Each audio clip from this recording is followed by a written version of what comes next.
कालिए के कालिए दह में आने की कथा और भगवान का ब्रजवासियों को दावानल से बचाना। राजा परीक्षित ने पूछा, भगवान, कालिए नाग ने नागों के निवास स्थान रमनक द्वीप को क्यों छोड़ा था और उस अकेले ने ही गरुड़ जी का कौन सा अपराध किया था? श्री सुखदेव जी ने कहा, परीक्षित, पूर्व काल में गरुड़ जी को उपहार स्वरूप प्राप्त होने वाले सर्पों ने यह नियम कर लिया था कि प्रत्येक मास में निर्दिष्ट वृक्ष के नीचे गरुड़ को एक सर्प की भेंट दी जाए।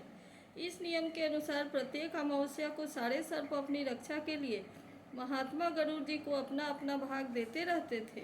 उन सर्पों में कद्रु का पुत्र कालिए नाग अपने विष और बल के घमंड से मतवाला हो रहा था।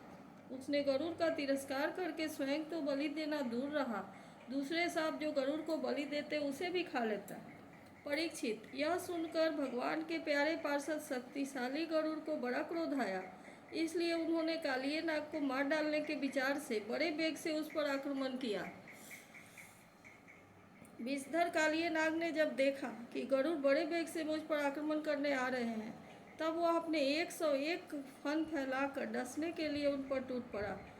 उसके पास शस्त्र थे केवल दांत, इसलिए उसने दांतों से गरुड़ को डस लिया। उस समय वह अपनी भयावनी जीभें लपलपा रहा था। उसकी सांस लंबी चल रही थी और आंखें बड़ी डरावनी जान पड़ती थी।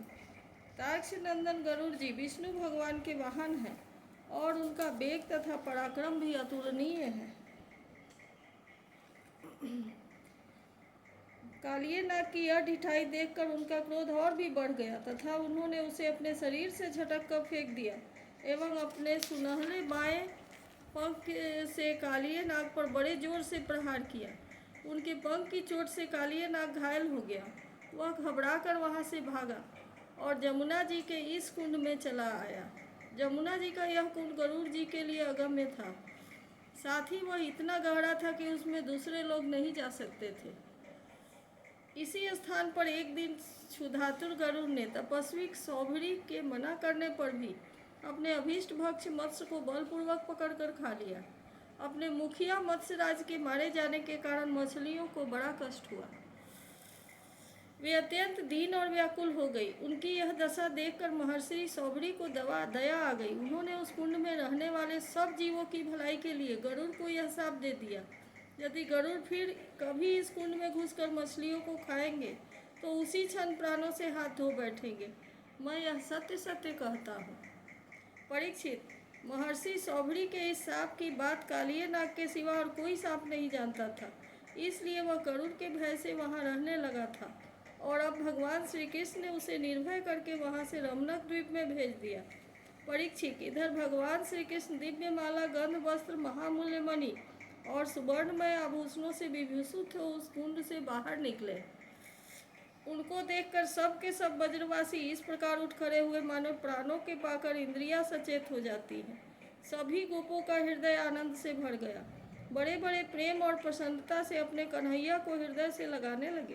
परीक्षित, जसोदा रानी जी, रोहिणी जी, नंद बाबा, गोपी और गोप सभी श्री कृष्ण को पाकर सचेत हो गए।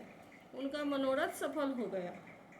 बलराम जी तो भगवान का प्रभाव जानते ही थे। वे श्री कृष्ण को हृदय से लगाकर हंसने लगे। पर्वत, वृक्ष, गाय, बैल, बछड़े सब के सब आनंद मग्न हो गए। गोपों के कुलगुरी ब्राह्मणों ने अपने पत्नियों के साथ नंद बाबा के पास आकर कहा, नंद जी, तुम्हारे बालक को कालिए नाग ने पकड़ लिया था, सो छूट कर आ गया। यह बड़े सौभाग्य की बात है। श्री कृष्ण के मृत्यु के मुख से लौट आने के उपलक्ष्य में तुम ब्राह्मणों को दान करो। परीक्षित, ब्राह्मणों की बात सुनकर नंद बाबा को बड़ी प्रसन्नता हुई। उन्होंने बहुत सा सोना और गौएं ब्राह्मणों को दान की। परम सौभाग्यवती देवी जसोदा ने भी काल के गाल से बचे हुए अपने लाल को गोद में लेकर हृदय से चिपका लिया। उनकी आंखों से आनंद के आंसुओं की बूंदें बार बार टपकी पड़ती थी। राजेंद्र, ब्रजवासी और गौएं सब बहुत ही थक गए थे। ऊपर से भूख प्यास भी लग रही थी, इसलिए वे रात में ब्रज में नहीं गए, वहीं जमुना जी के तट पर सो रहे। गर्मी के दिन थे, उधर का वन सूख गया था। आधी रात के समय उसमें आग लग गई। उस आग ने सोए हुए ब्रजवासियों को चारों ओर से घेर लिया और वह उन्हें जलाने लगी।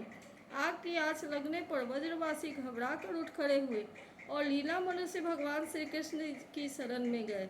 उन्होंने कहा, प्यारे श्री कृष्ण, श्याम सुंदर महाभाग्यवान बलराम, तुम दोनों का बल विक्रम अनंत है। देखो देखो, यह भयंकर आग तुम्हारे सगे संबंधी स्वजनों को जलाना ही चाहता है।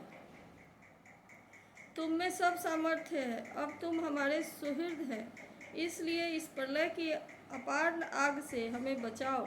प्रभु, हम मृत्यु से नहीं डरते, परंतु तुम्हारे अकुलों भय चरण कमल छोड़ने में हम असमर्थ हैं। भगवान अनंत है, वे अनंत शक्तियों को धारण करते हैं। उन जगदीश्वर भगवान श्री कृष्ण ने जब देखा कि मेरे स्वजन इस प्रकार व्याकुल हो रहे हैं, तब वे उस भयंकर आग को पी गए। इति श्रीमद्भागवते महापुराणे पारमहंस्यां संहितायां दशम स्कंधे पूर्वार्धे दावाग्निमोचन नाम सप्तदशोऽध्यायः।